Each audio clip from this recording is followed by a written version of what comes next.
Welcome back, guys. Today I'm gonna show you how to find and install a game called Risk Global Domination. So first thing first, open App Store, click on the blue icon right here in your home screen. Then make sure that you log in on your Apple ID account. Then click on the search button right here. And in the search bar, typing Risk and go search right here. Then scroll down a little bit until you find the game. So click on that, then click Get, then Install, then confirm installation through Face ID or Touch ID or using password from your Apple ID account. So now it's all done. The game is 1.05 gigabytes.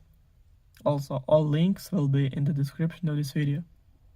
Hope you guys enjoy. Thank you for watching. Please like and subscribe for more. Bye.